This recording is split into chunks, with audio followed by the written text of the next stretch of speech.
হঠাৎই মারা গিয়েছিলেন টলিউডের বিখ্যাত অভিনেত্রী রীতা কয়রাল। যকৃতে কর্কট রোগ বাসা বেঁধেছিল তার।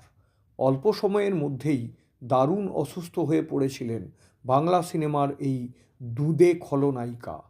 কিন্তু জানেন কি, রীতা অসম্ভব ভালো গলা দিতে পারতেন। ফিল্মের ডাবিংয়ে তার ডাক পড়ত।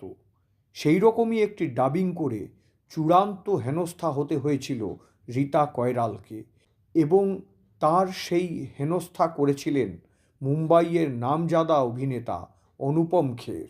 মৃত্যুর ঠিক আগে একটি মন্তব্য করে গেছিলেন রীতা, কাঠগড়ায় দাঁড় করিয়ে গেছিলেন অনুপম খেরকে। বাড়িওয়ালি ছবিটি নিশ্চয়ই দেখেছেন অনেকেই।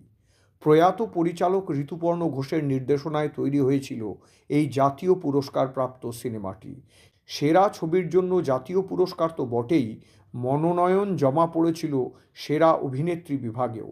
বাড়িওয়ালি ছবিতে মুখ্য চরিত্রে অভিনয় করেছিলেন অনুপম খেরের স্ত্রী কিরণ খের। কিরণ অবাঙালি, তার গলা ডাবিং করেছিলেন রীতা কয়রাল। কিন্তু সেই কাজের জন্য কোনোদিনও কোনো রকম স্বীকৃতি তিনি পাননি। রীতা বলেছিলেন, ডাবিং করা কণ্ঠস্বর হলে জাতীয় পুরস্কারের জন্য মনোনয়ন পান না কোনো অভিনেতা কিংবা অভিনেত্রী। আবার অনেক সময় ডাবিং করেছেন যিনি, তিনিও মনোনয়ন পেয়ে যেতে পারেন। এটা শুনে আমি খুবই উচ্ছ্বাসিত হয়েছিলাম। পরে জানতে পেরেছিলাম যে আমি ডাবিং করেছি সেই তথ্য সম্পূর্ণ লুকিয়ে মনোনয়নটি পাঠানো হয়েছে। গোপন করা হয়েছে যে কিরণ খেরের গলাটা আসলে তার নিজস্ব নয়, সেটা আমার করা। রীতা যাতে মুখ না খোলেন এবং কোনো কিছুই দাবি করে না বসেন, তাই তাকে মোটা টাকার লোভ দেখিয়েছিলেন ছবির অন্যতম প্রডিউসার বলিউড অভিনেতা অনুপম খের। সেই টাকা কিন্তু নিতে অস্বীকার করেছিলেন রীতা কয়রাল। অভিনেত্রীর ধৃষ্টতা দেখে তাকে নাকি শাসিয়েছিলেন অনুপম।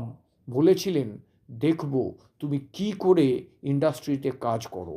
চোখের জল ফেলতে ফেলতে এই সমস্ত কথা একটি টক শোতে এসে বলে গেছিলেন রীতা কয়রাল। বাংলা ছবিতে এক সময়কার অতি পরিচিত মুখ ছিল রীতার। খলনায়িকা হিসেবে লোকে তাকে দেখে এসেছেন পর্দায়। কেবল সিনেমার পর্দায় নয়, সিরিয়ালের পর্দাতেও প্রচুর শয়তানি করেছেন তিনি। বিয়ে করেছিলেন অভিনেতা সৌমিত্র বন্দ্যোপাধ্যায়কে, কিন্তু মাত্র 46 বছরে প্রয়াত হয়েছিলেন সৌমিত্র। রীতাও তারপরে দ্বিতীয়বার বিয়ে করেছিলেন, কিন্তু সেই বিয়ে টেকেনি। সেই দ্বিতীয় বিয়ে থেকে একটি মেয়ে এবং একটি ছেলে সন্তানের জন্ম দিয়েছিলেন এই অভিনেত্রী। ছেলেরও মৃত্যু হয় অনেক আগেই।